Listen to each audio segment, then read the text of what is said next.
شکریہ.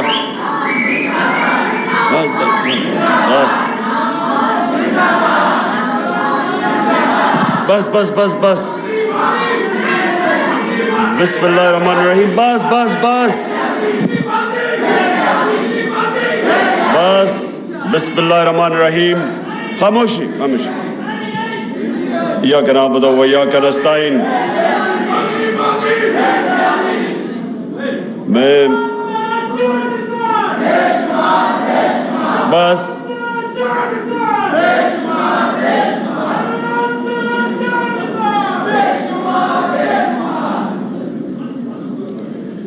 بسم اللہ الرحمن الرحیم.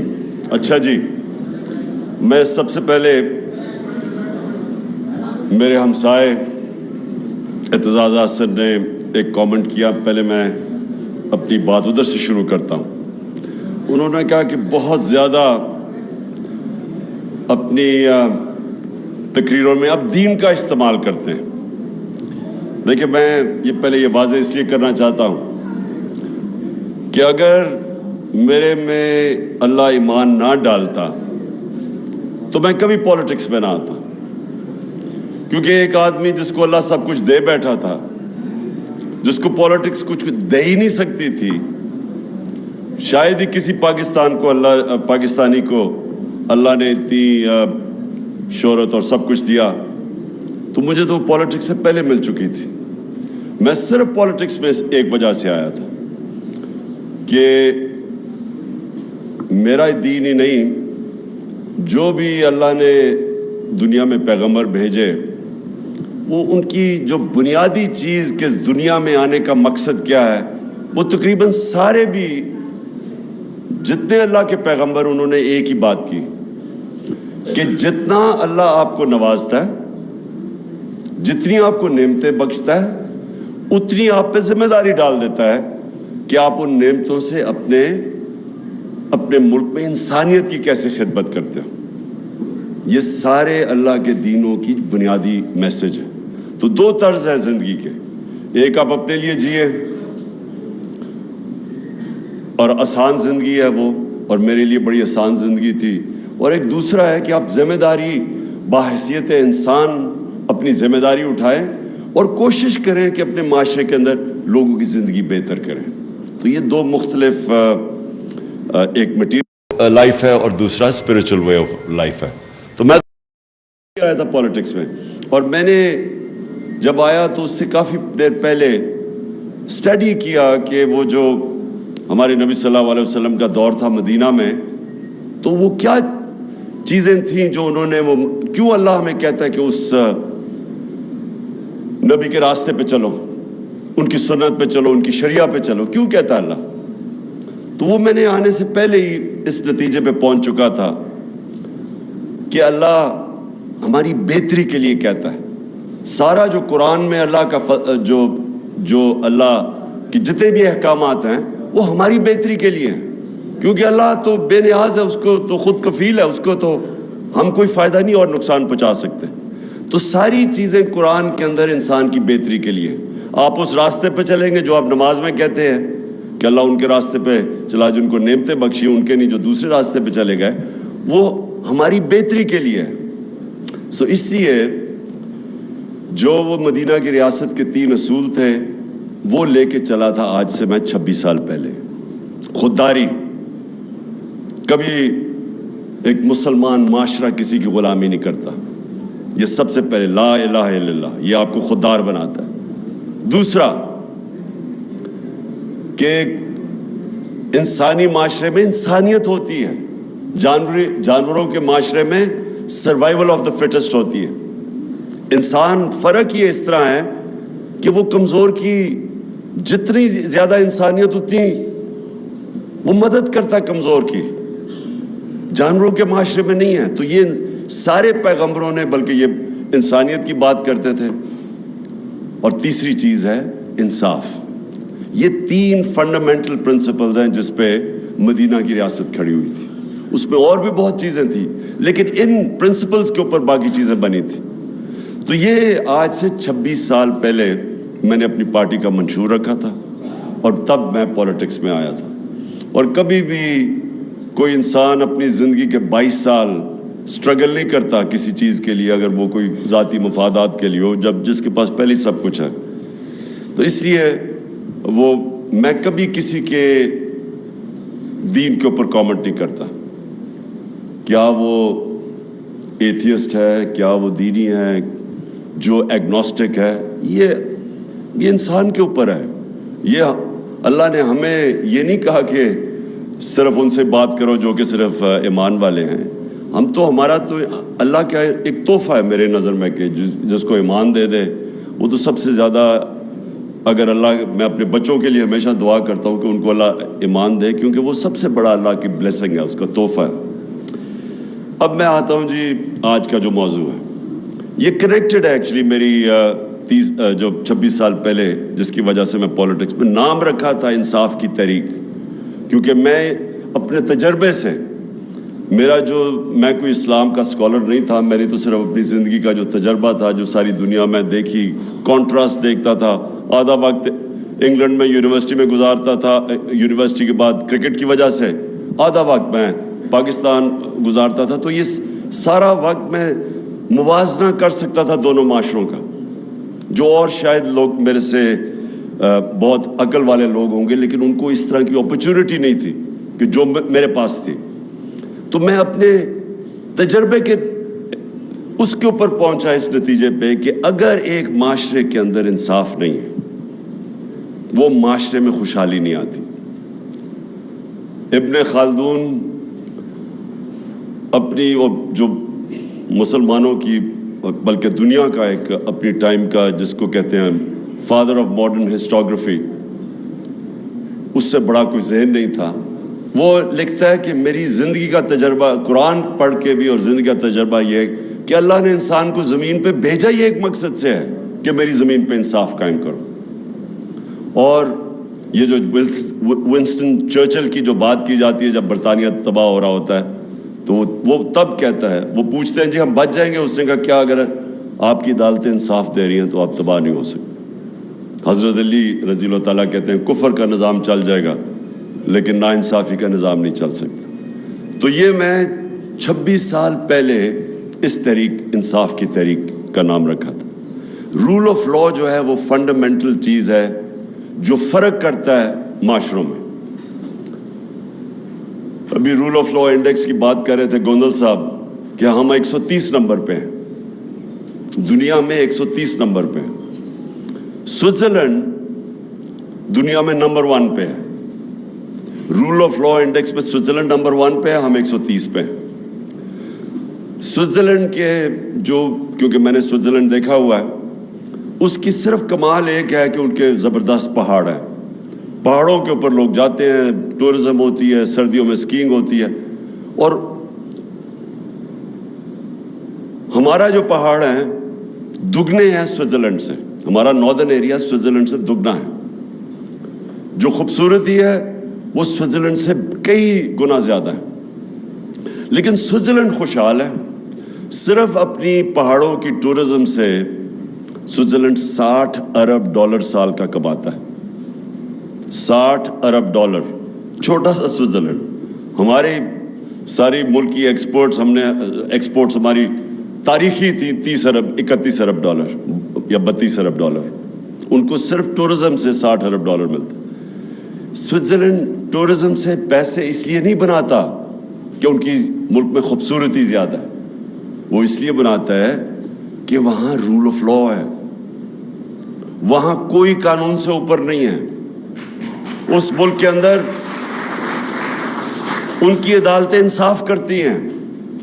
اس کے ملک کے اندر جو عام شہری ہے اس کو اس کے ملک کا قانون مکمل طور پہ تحفظ دیتا ہے طاقتور سے. اور جب ایک کمزور انسان کو اس کے ملک کا انصاف کا نظام تحفظ دیتا ہے، وہ انسانوں کو آزاد کر دیتا ہے. تو سب سے امپورٹنٹ چیز آپ کی سمجھنی ہے کہ صرف آزاد انسان کی پرواز اوپر ہوتی ہے. بڑے کام صرف آزاد انسان کرتے ہیں. غلام ملک کے اندر بھی اگر ایک انسان آزاد ہو وہ اس ملک میں بھی اوپر چلا جاتا ہے. میں ہمیشہ دو انسانوں کی بات کرتا ہوں جو غلام ہندوستان میں بڑے ہوئے، قائد اعظم اور علامہ اقبال. آزاد ذہن تھے. فلسفہ دیکھیں علامہ اقبال کا. شاید میں نہیں سمجھتا، میں کوئی اتنا بڑا اسکالر نہیں ہوں، لیکن میں نہیں سمجھتا کہ پچھلے 500 سال میں کوئی مسلمان ذہن اس قابل تھا، اتنا بڑا ذہن تھا جو علامہ اقبال تھے. اور قائد اعظم سارے برٹش انڈیا کے اندر سب سے قابل لائر سمجھے جاتے تھے، سب سے زیادہ ان کی فیس ہوتی تھی. تو قائد اعظم کا دیکھ لیں کہ وہ ایک غلام ہندوستان میں ایک آزاد ذہن تھا، جو وہ آزادی کی بات کرتے تھے، جو ان کی رسپیکٹ تھی، خودداری تھی. میں اب ذرا ماڈرن کئی دفعہ کہتا ہوں کہ وہ جو شہباز شریف کا ایک میں ٹیپ چلاتا ہوں کہ ہم بھیک نہیں مانگنے ہیں لیکن ہم مجبور ہیں، ہم یہ ہیں وہ ہیں. قائد اعظم کو سنیں ذرا آپ، اس کی ساری آپ تقریریں سنیں، ان کے مخالف کے کامنٹ سنیں قائد اعظم کے اوپر. تو یہ بڑے کام صرف آزاد ذہن کرتے ہیں. جو انوویشنز اور انوینشنز ہیں وہ صرف آزاد ذہن کرتا ہے.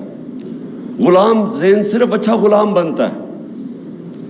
اور ڈفرینٹ قسم کی آزادیاں جو میں تحریک حقیقی آزادی کی بات کرتا ہوں اس میں مختلف قسم کی ہے. آج ہم صرف وہ آزادی کی بات کر رہے ہیں جو کہ آزاد عدلیہ، جو رول آف لا امپلیمنٹ کرتی ہے اور جو قوم کو، لوگوں کو آزاد کرتی ہے، طاقتور کے ظلم سے آزاد کرتی ہے. یہ جو فیوڈل کلچر ہے، فیوڈل کلچر کیا ہے؟ کیوں ایک وقت ہوتا تھا کہ اوپر سے انویڈر آتا تھا، جیسے ہی افغانستان سے گزرتا تھا سیدھا وہ پہنچتا تھا دلی تک، کوئی راستے میں اس کو رکاوٹ نہیں ہوتی تھی، کیونکہ فیوڈل سسٹم کے اندر لوگ غلام ہیں. تو ان کو فرق ہی نہیں پڑتا تھا کہ کوئی باہر آئے، کیونکہ جو اوپر آئے یا جائے. بابر کے اوپر بابر کی ایک جو پہلا مغل بادشاہ جب آیا تھا تو اس کے اوپر یہ ایک انسیڈنٹ بتایا جاتا ہے کہ وہ جب آیا تو اس نے ایک چھوٹی سی پہلے ریڈ کیا، فتح کرنے سے پہلے اس نے ایک ریڈ کی پانی پت سے پہلے سیالکوٹ کے پاس. تو کہتا ہے ایک چھوٹی سی لڑائی ہوئی، یہ جیت گئے. تو کہتا ابھی وہ شام کو بیٹھا دیکھ رہا تو تھوڑی دور، لڑائی سے تھوڑی دور ایک کسان اپنا ہل چلا رہا ہے.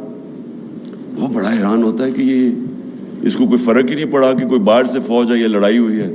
وہ کسان کو بلاتا ہے شام کو، کہتا ہے تم بڑے دلیر آدمی ہو گئے کہ تمہیں فرق ہی نہیں پڑا کہ باہر سے کوئی فوج ہے یا لڑائی ہوئی. وہ کہتا ہے میرا کسان، میرا حل چلتا رہا، مجھے کیا فرق پڑتا ہے کون آئے کون جائے، کیونکہ وہ تو آزاد ہی نہیں تھا. کیوں سارا قبائلی علاقہ اور افغانستان کیوں ہمیشہ اپنی آزادی کے لیے لڑتے ہیں؟ کیونکہ وہ آزاد ہیں. ان کا جو سسٹم ہے جرگا سسٹم، وہ بیسکلی ریپرزینٹ کرتا ہے. ان کی جوری سسٹم بھی بن جاتا ہے، ان کو انصاف بھی مل جاتا ہے اور ان کی آواز بھی ہوتی ہے، وہ پھر لوکل گورنمنٹ بھی بن جاتی ہے. تو وہ ہمیشہ لڑتے تھے. جو آتا ہے افغانستان میں وہ ہمیشہ وہ لڑنا اپنے آزادی کے لیے لڑتے ہیں. قبائلی علاقے 80 سال انگریز کے خلاف قبائلی علاقے میں لڑتے رہے لوگ، کیونکہ ان کا سسٹم آزاد تھا. آزاد، جب ہم آزادی کی بات کرتے ہیں یہ یاد رکھیں کہ فیوڈل سسٹم جس کے اندر طاقتور کے لیے قانون، کمزور کے لیے دوسرا، اس کے اندر کبھی اس معاشرے کا پوٹینشیل اوپر نہیں آتا. تو کیونکہ میں نے مغرب میں اور یہ سارے انگلینڈ، سب یورپ، آسٹریلیا وغیرہ دیکھے ہوئے تھے، امریکہ، تو میں بڑی پہلے اس نتیجے پہ آ گیا تھا کہ جب تک ہمارے ملک کے اندر ہمارا انصاف کا نظام نہیں ٹھیک ہوتا، جو اللہ نے اتنی نعمتیں بخشی ہیں پاکستان کو، ہمیں خود بھی نہیں اندازہ، مجھے بھی پوری طرح اندازہ نہیں تھا جب تک میں 3.5 سال پرائم منسٹر نہیں بنا، کہ اللہ نے ہر قسم کی اس ملک میں ہر قسم کی نعمتیں بخشی ہیں. کسی ایک بھی ہم اٹھا لیں تو ہم اوپر جا سکتے ہیں. اور تو چھوڑے جو منرلز ہیں پاکستان میں، مدنیات ہیں، ہم صرف اسی پہ کانسنٹریٹ کر رہے ہیں، وہی پاکستان کو اٹھا سکتے ہیں. ٹورزم پہ کانسنٹریٹ کر، وہاں اٹھ سکتا ہے. ایگریکلچر کے اوپر ہمارا جو زراعت ہے، اس میں ہم صرف ماڈرن ٹیکنیکس ہی لے آئیں، اسی میں ملک اٹھ سکتا ہے. انڈسٹری میں ہمارا انیشیٹو ہے، باہر پروفیشنلز بیٹھے ہوئے ہیں، ہمارا 1 کروڑ جن میں ٹاپ کلاس پروفیشنلز ہیں، انٹرپرینرز ہیں، پروفیسرز ہیں، ہر قسم کا ایکسپرٹ باہر بیٹھا ہوا ہے. لیکن ہمارے ملک میں رول آف لا نہیں ہے. ہمارا جو سب سے بڑا، یہ لوگ مجھے کہتے ہیں نا، یہ جو گورنمنٹ آئے گی جی ابھی وہ سعودی عربیہ نے پیسے دے دیے, اس نے UAE نے پیسے دے دیے, وہ اب سنیں جی چائنا یہ کینسر کا علاج ڈسپرن سے ہو رہا ہے. قرضوں کی کینسر پھیلتی جا رہی ہے. جب تک کہ اس ملک میں انویسٹمنٹ نہیں آتی, ہم اس ملک میں ڈالرز نہیں آتے. ہم نے 2 طرح تو ڈالرز ریکارڈ منگوائے تھے, ایکسپورٹس ہماری ریکارڈ تھی, ریمیٹنسز ریکارڈ تھی, لیکن جو انویسٹمنٹ تھی جس سے اصل میں پاکستان اٹھ رہا ہے, اس کے سب سے بڑی رکاوٹ اس کے سامنے رول آف لا نہیں ہونے کی ہے, کانٹریکٹ انفورسمنٹ نہیں ہے. بڑے بڑے انویسٹر ڈرتے ہیں, جو میس لیول پہ جو آپ کے اوورسیز انویسٹرز ہیں, جو کہ چھوٹی چھوٹی انویسٹمنٹ کر سکتے ہیں, 1 کروڑ میں سے 20 لاکھ پاکستانی انویسٹمنٹ کر دیں, 1 کروڑ میں سے 20 لاکھ بھی انویسٹ کر دیں, پاکستان کو کوئی کسی سے پیسے لینے کی ضرورت نہیں, کوئی IMF کے پاس جانے کی ضرورت نہیں. تو پوچھیں وہ انویسٹ کیوں نہیں کرتے؟ سب سے بڑا ان کا پرابلم یہ ہے کہ جہاں جیسے ہی وہ پھنستے ہیں عدالتوں میں, ان کو کوئی اعتماد نہیں ہے کہ ہمیں انصاف ملے گا, ہماری انویسٹمنٹ بچے گی. میں سارا وقت, کیونکہ میں اوورسیز پاکستانی سے پیسے اکٹھے کرتا تھا, شوکت خانم کے لیے, پھر تحریک انصاف کے لیے, تو مجھے ہمیشہ یہ کہا کرتے تھے کہ ہم جب پلاٹ بھی لیتے ہیں تو اس کے اوپر قبضہ ہو جاتا ہے. کون فیکٹری لگائے گا, کون بزنس شروع کرے گا؟ وہ دبئی میں جا کے بزنس کرنا شروع کر دیتے ہیں, یہاں بزنس نہیں کرتے. کیونکہ جب ایک پلاٹ کے اوپر, پلاٹ سے زیادہ سیف چیز کیا ہے, اس کے اوپر ان کو مصیبت پڑ جاتی ہے کہ اس کے اوپر قبضے ہو جاتے ہیں, عدالتوں کے وہ چکر لگاتے ہیں. کوئی طاقتور آ کے قبضہ گروپ آ کے, اچھا قبضے گروپ بھی سمجھ گئے ہیں کہ اوورسیز پاکستانیوں کی کون سا پراپرٹی ہے, وہ بیچارے خرید کے واپس جاتے ہیں, پیچھے سے قبضہ ہو جاتا ہے. تو جب آپ ایک سیف انویسٹمنٹ پلاٹ کے اوپر بھی آپ لوگوں کے قانون کے اوپر اعتماد نہیں ہوتا, تو کیسے انویسٹمنٹ آ سکتی ہے جو کہ اس ملک میں اتنی آ سکتی ہے؟ کیونکہ جو اوورسیز پاکستانی اس کے پاس جس وقت جو ان کے پاس ڈالرز پڑے ہوئے ہیں, جتنا پاکستان کا قرضہ ہے اس سارے قرضے سے زیادہ ڈالرز باہر پڑے ہوئے ہیں اوورسیز پاکستانی کے. اور میں ان کی بات نہیں کر رہا جنہوں نے چوری کر کے پیسہ باہر لے کے گئے یہاں کے ڈالرز, میں بات کر رہا ہوں جو انہوں نے باہر کمائی کی تھی جو پاکستان آ سکتا. تو میری پہلی چیز یہ کہ ہمارا جو آج پاکستان کا مستقبل ہے, فیوچر جس طرف ہم جا رہے ہیں, یہ لازم ہے کہ اگر ہم رول آف لا اس ملک میں نہیں اسٹیبلش کرتے, ہم کبھی بھی اس ملک کو اس دلدل سے نہیں نکال سکتے. ہماری جو معیشت ہے, میں تو پہلے اس کے معیشت کے اوپر بات کرتا ہوں, کہ یہ کبھی بھی پراسپر نہیں کر سکتی جب تک کہ پاکستان میں رول آف لا نہیں آتا, ہم اسٹیبلش نہیں کرتے. جو انویسٹر ہے اس کو اعتماد نہیں ہوتا ہماری کانٹریکٹ انفورسمنٹ کے اوپر. یہ نمبر 1 میری چیز ہے. نمبر 2, انسان کا جو پوٹینشیل ہے اس ملک میں وہ کبھی ریلیز نہیں ہوگا جب تک کہ انسان کو ہم پروٹیکشن نہ دیں, جب اس کے بنیادی حقوق کو ہم پروٹیکٹ نہ کریں. اب آپ کے سامنے یہ کلاسک کیس ہے, شہباز گل کا یہ کلاسک کیس آپ کے سامنے ہے. ایک آدمی کو اغوا کیا جاتا ہے, اس کو پکڑ کے سب کے, وہ تصویر ہے کہ آئے ہیں لوگ گاڑی میں, کوئی وارنٹ نہیں دکھائی جاتی, وہ کوئی مفرور نہیں تھا, کوئی بھاگ نہیں رہا تھا. کہیں بھی جا کے آتے اس کو وارنٹ دکھاتے, جی یہ آپ کے اوپر چارجز ہیں, اس کو لے جاتے. اغوا کر کے لے کے گیا, پتہ ہی نہیں پہلے ہمیں چلا وہ گیا کدھر ہے. ادھر انہوں نے اس کو تشدد کیا, اس کے اوپر ننگا کر کے اس کو مارا, اور اس کی پھر تکلیف میں اس کی تصویریں بنائیں ننگا کر کے. میں تو پہلے تو یہ ذرا سن لیں کہ یہ کس مہذب معاشرہ جس کے اندر قانون ہوتا ہے وہاں اس کی اجازت ہے. کوئی مجھے معاشرہ بتا دے دنیا میں کہ وہ اجازت دیتا ہے یہ کرنے کے لیے. تو پہلے تو اس کو مارتے ہیں, اس کے بعد پتا چلتا ہے جی اچھا 2-3 دن کے بعد, 2 دن کے بعد پتا چلتا ہے جی اس نے وہ بہت بڑا اس نے کوئی غداری کر دیا ملک کے ساتھ. اچھا میں اب یہ اپنا کہوں کہ مجھے پتا ہی نہیں تھا شروع میں کیا ہوا. مجھے اس کی صرف ایک میسج آئی کہ کال آئی کہ جی میں نے کوئی ٹی وی کا انٹرویو دیا, اس میں تھوڑی سی کنٹروورسی ہے. میں نے کہا کیا کر جی, میں نے کہا تھا کہ کوئی ان لافل کمانڈ نہ سنو, بس یہ میری آخری بات ہوئی ہے اس سے. میں نے کہا اچھا ان لافل وہ تو سب کہتے رہتے ہیں. بعد میں پتا چلا اس نے وہ جو ایڈ کر دیا جی گورنمنٹ آفیسز, اس کے بعد میں پتا چلا کہ اصل میں تو یہ وہ اصغر خان کا کیس تھا, اس کے اندر عدالت ہی وہی باتیں کر رہی ہے. یعنی وہ کوئی اتنا بڑا جرم نہیں تھا کہ اس کو اس طرح پہلے اغوا کرو پھر مارو, اس سے پھر پتہ نہیں کیا. اور اس کو جو حال تھا, مجھے تو بعد میں وکیلوں نے بتایا کہ اس کا وہ مینٹلی ٹوٹل شیٹر کر دیا انہوں نے اس کو.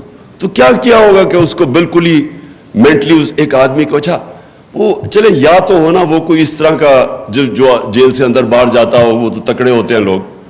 وہ پروفیسر وہاں کا, وہ امریکن یونیورسٹی کے اندر وہ لیکچر دے رہا ہے, اس کو یہ جب ٹریٹمنٹ کی گئی تو اس کا اوپر جو ذہنی طور پہ گزرا ہوگا, میں بھی حیران کہ سوچیں اس کی فیملی ہوگی, اس کی وائف ہوگی, وہ کیا اس کی تصویریں دیکھ رہی ہیں, وہ کیا سوچتی ہوگی. اس کے رشتہ دار, اس کے بھائی, اس کے فادر ان لا میرے پاس آئے, وہ سارے اس کو دیکھ کے ایک آدمی کو اس طرح بریک کرنا, اور جو کر رہے تھے ان کو کوئی خوف نہیں تھا قانون سے, ان کو کوئی فکر نہیں تھی کہ ان کا کوئی احتساب ہوگا, کوئی قانون ان کو انصاف کے کٹہرے میں کھڑا کیا جائے گا, کوئی فکر نہیں تھی ان کو. ظلم کرتے ہیں, پولیس سے پوچھتے ہیں, بعد میں پولیس کہتے جی ہم نے تو نہیں کچھ کیا. تو پھر کس نے کیا؟ کون تھا اس کے پیچھے؟ جو بھی پیچھے تھا وہ اپنے آپ کو قانون سے اوپر سمجھتا ہے.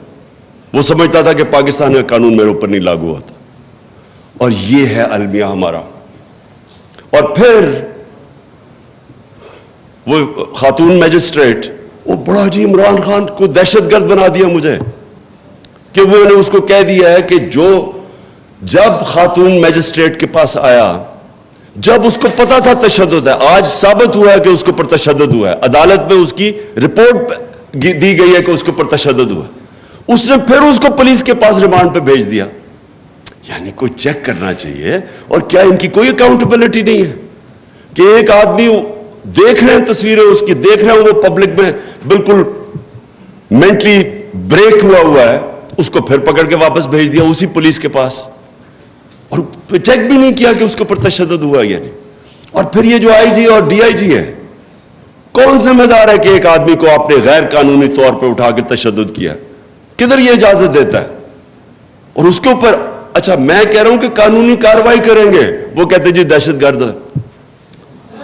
سوچ لے کہ اچھا پہلے وہ غلط کام کر رہے ہیں, ان کے غلط کام کرنے کے لیے ہم کہہ رہے ہیں قانونی کارروائی کریں گے, اور وہ اوپر سے دہشت گردی کا پرچہ کروا دیتے ہیں میرے اوپر, اور جناب وارنٹ نکال دیتے ہیں.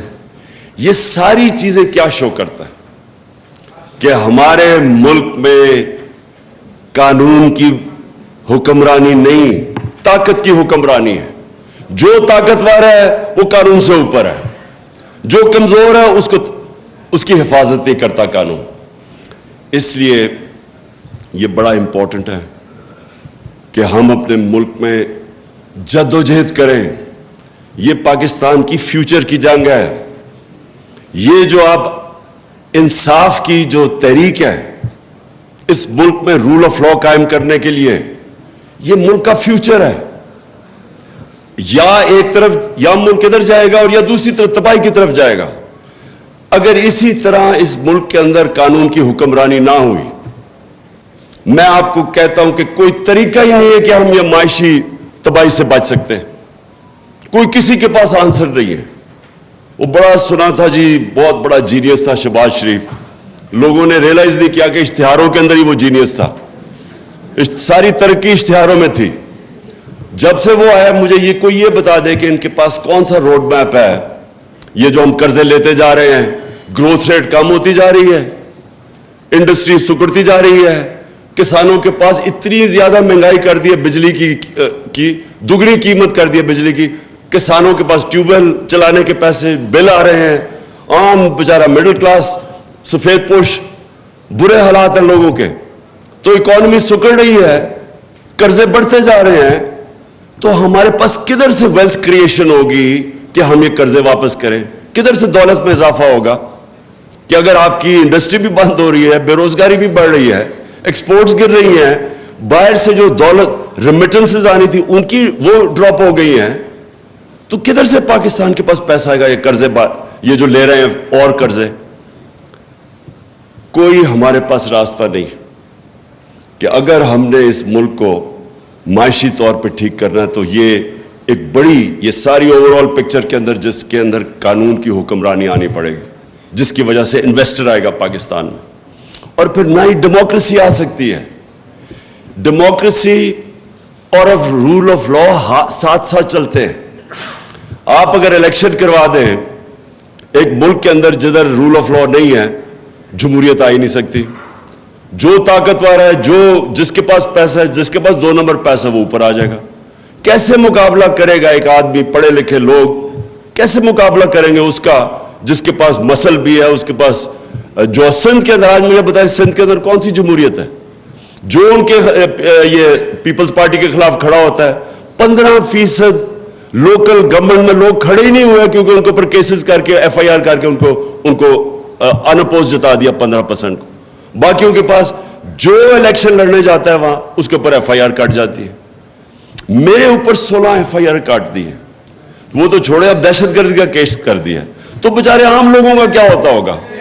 مجھے یہ بتائے کہ میرے پاس تو پھر بھی میں ایک, چلے وہ اللہ نے کرنا تھا کہ کل قوم ساری سڑکوں پہ آ گئی رات کو 2 بجے 3 بجے, نہیں تو میں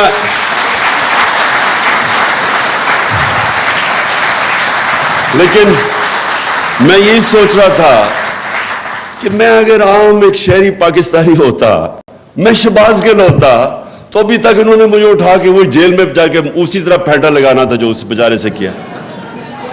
اور کس سے نہیں,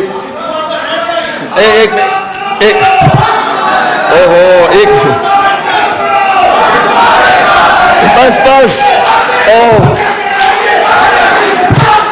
بس بس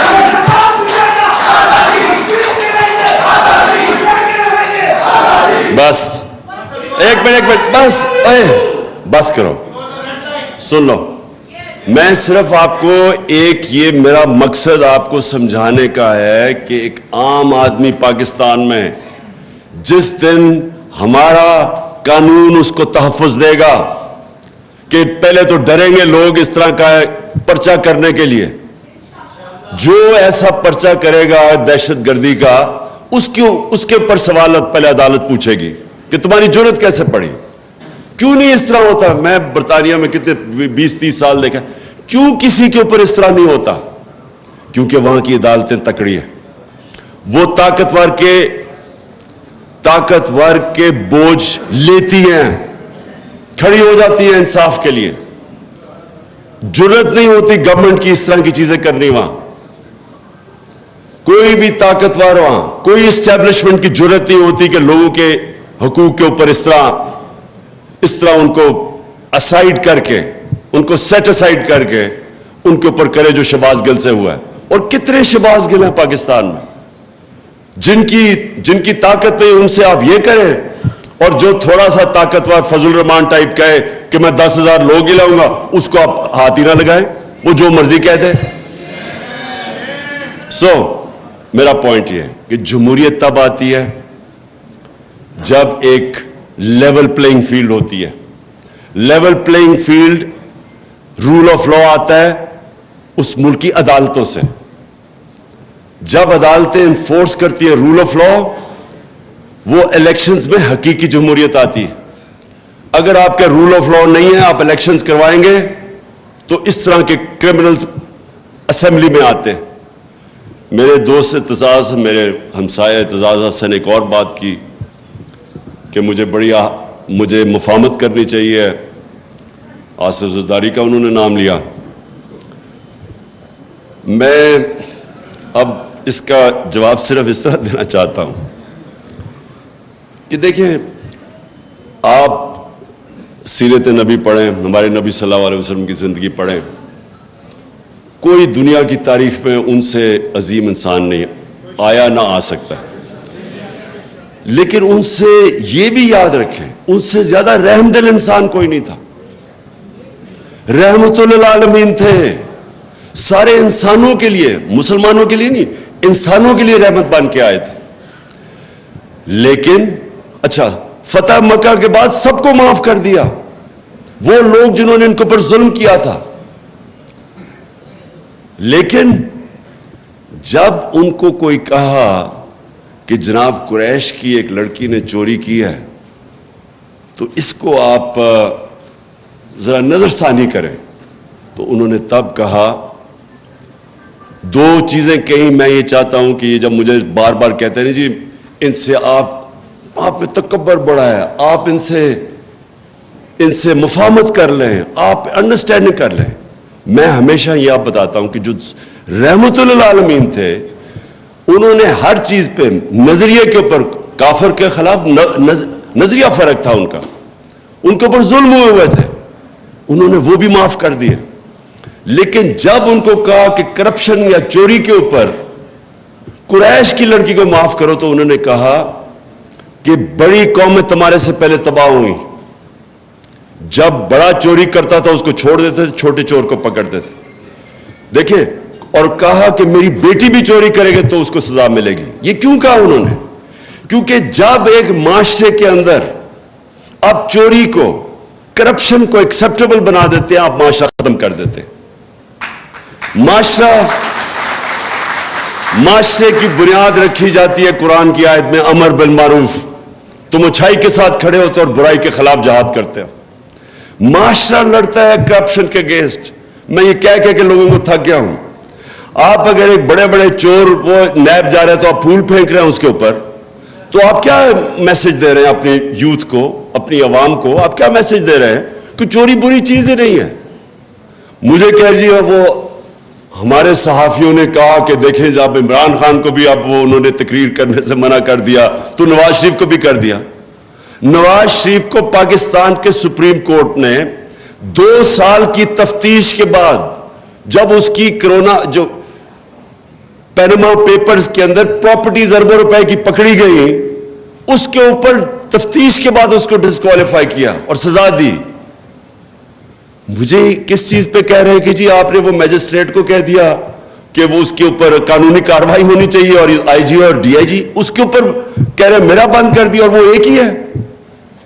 جس ملک کے اندر آپ کے بڑے بڑے صحافی یہ کہتے ہیں, اس کا مطلب چپ پلیز کر کے سنو, جب آپ کے بڑے بڑے صحافی یہ کہتے ہیں, معاشرے کے اندر کیا پیغام جاتا ہے کہ کوئی چوری بری چیز, کرپشن بری چیز نہیں ہے. آپ کے گھر میں کوئی ڈاکہ مارے, کیا آپ کہیں گے کہ اس کے ساتھ مفاہمت کرو, اس کے آ کے بیٹھو اور بات چیت کرو؟ آپ کہیں گے اس کو جیل میں ڈالو. تو کرپشن تو ملک کے اوپر ڈاکہ مارا جاتا ہے, تو آپ اس کو کہہ رہے ہیں کہ نہیں جی ان سے بیٹھ کے کرو. تو میں صرف اس چیز کے اوپر, کیونکہ میں زیادہ تر تو اپنے ہمسایہ اعتزاز حسن سے سب چیز سے اگری کرتا ہوں, لیکن ادھر میرے دو دین کے اوپر تو خیر ہمارا مختلف ویوز ہیں, لیکن اس کے اوپر کہ آپ ہر کسی سے کمپرومائز, پالیٹکس ہوتی ہے آرٹ آف کمپرومائز, لیکن جس وقت آپ کرپشن سے کمپرومائز کرتے ہیں, جنرل مشرف نے یہ جو بالکل سلمان راجہ ٹھیک کہہ رہا ہے, وہ جو این آر او دیا تھا, کبھی کسی نے ایسٹیمیٹ کیا ہے کہ اس کا اس ملک کو کتنا بڑا نقصان ہوا, کہ کس طرح کرپشن کے دروازے کھلے, کتنا ملک پیچھے گیا. مجھے جب گورنمنٹ میں 4 گنا زیادہ قرضہ ہمارا نیشنل ڈیٹ بڑی 6 ٹریلین سے پہنچ گئی 30 ٹریلین پہ. ہم نے جو پہلا پیسہ اکٹھا کیا ٹیکس میں آدھا چلا گیا ان کے لیے ہوئے قرضوں کی قسطوں پہ, تو ملک کدھر سے چلانا تھا. کرپشن ایک معاشرہ لڑتا ہے, معاشرہ اس کو ان ایکسیپٹیبل کرتا ہے. عدالتیں ہماری, ان کی سب سے بڑی ڈیوٹی یہ ہوتی ہے کہ جو بڑی کرپشن ہے اور جو سب سے مشکل ہے, جو وائٹ کالر کرائم جسے کہتے ہیں, جب تک ایک معاشرہ وائٹ کالر کرائم کا مقابلہ نہیں کرتا وہاں خوشحالی نہیں آتی. اور آپ سوئٹزرلینڈ کی اس لیے میں مثال دیتا ہوں, جب وہ رول آف لا کی انڈیکس کی بات کرتے ہیں کہ 99.9% ہے وہاں, اور خوشحالی بھی دنیا میں سب سے زیادہ ہے, وسائل نہ ہونے کے برابر ہیں, وہ اس لیے کہ اس معاشرے کے اندر انصاف ہے. میں آخر میں اپنی بات ختم کرتا ہوں, کہتے ہیں کہ جو سب سے بڑی رکاوٹ ہے طاقتور کو قانون کے نیچے لانے کی وہ سب سے بڑی جو رکاوٹ ہے وہ خوف ہے. لوگ ڈرتے ہیں, مافیاز ہوتے ہیں طاقتور, وہ آپ کو ڈراتے ہیں, دھمکاتے ہیں. لوگوں کو ڈر ہوتا ہے اپنی جان کھونے کا, لوگوں کو ڈر ہوتا ہے میرا روزگار چلا جائے گا, لوگوں کو ڈر ہوتا ہے کہ جناب مجھے ذلیل کر دیں گے ٹی وی کے اوپر اور میڈیا پہ. میری آخری پوائنٹ یہ ہے کہ جس وقت ایک قوم یہ جو خوف کا بت ہے یہ توڑ دیتی ہے اور وہ کھڑی ہو جاتی ہے, جب وہ اپنے آپ کو آزاد کر لیتی ہے اس خوف سے, تو پھر عدلیہ بھی اس قوم کے سامنے انشور کرتی ہے کہ جسٹس ہو, کیونکہ جو ڈر ہوگا قوم کھڑی ہو جائے گی. جو بڑی اچھی بات کی سلمان نے یہ بھی کہ جب مارشل لاء لگے تو لوگ سڑکوں پہ نکلے ہی نہیں, بھائی آرام سے چپ لوگوں نے ایکسیپٹ کر لیا کسی نے قانون توڑا. لیکن میں یہ سمجھتا ہوں کہ ہمارا ملک یہ بہت بڑا اللہ نے کرم کیا ہمارے ملک پہ کہ ہمارے لوگوں کو بیدار کر دیا ہے, شعور آ گیا ہمارے لوگوں میں, چینج ہو گیا ہے. کبھی میں نے پاکستانی قوم کے اندر اس طرح کی بیداری نہیں دیکھی, اور مجھے جو سب سے زیادہ اس وقت ایک میرے دل میں خوشی یہ ہے کہ ہر چیز, یہ جو بری چیزیں ہو رہی ہیں یہ میڈیا کے اوپر, یہ سوشل میڈیا کے, ان کے لوگوں کو دبا رہے ہیں. ٹیلی فون جا رہے ہیں, کوئی تو لکھتا ہے کہ ہم تمہیں یہ کر دیں گے, ان نون نمبر سے ٹیلی فون جا رہے ہیں, ہم ایجنسی سے کال کر رہے ہیں, آپ نے یہ نہیں کہنا وہ نہیں کہنا, لوگوں کو ڈرا رہے ہیں, دھمکا رہے ہیں, سپریس کر رہے ہیں. لیکن جو مجھے اور میڈیا کو ARY کو بند کیا, وہ بول کی اس دن میری تقریر اس کو لائیو ختم کر دیا. میڈیا کو کالز جاتی ہے کہ آپ نے نہیں دکھانا یہ تحریک انصاف اور عمران خان کو. لیکن اس ساری چیزوں میں جو سب سے خوشائن چیز ہے ہمارے ملک میں کہ ہمارے لوگ وہ ادھر پہنچ گئے ہیں کہ میں اب پورا میرا ایمان ہے کہ یہ جو شعور کا, میں ورڈ یوز کرتا ہوں شعور کا, اور یہ جو بیداری کا جو جن ہے جو بوتل سے نکل چکا ہے, جو مرضی اب کوئی کر لے, یہ اب بوتل میں واپس جانے نہیں لگا. یہ جو میرا ایمان ہے کہ یہ اب ملک کو انشاءاللہ حقیقی آزادی کی طرف لے کے جائے گا. شکریہ.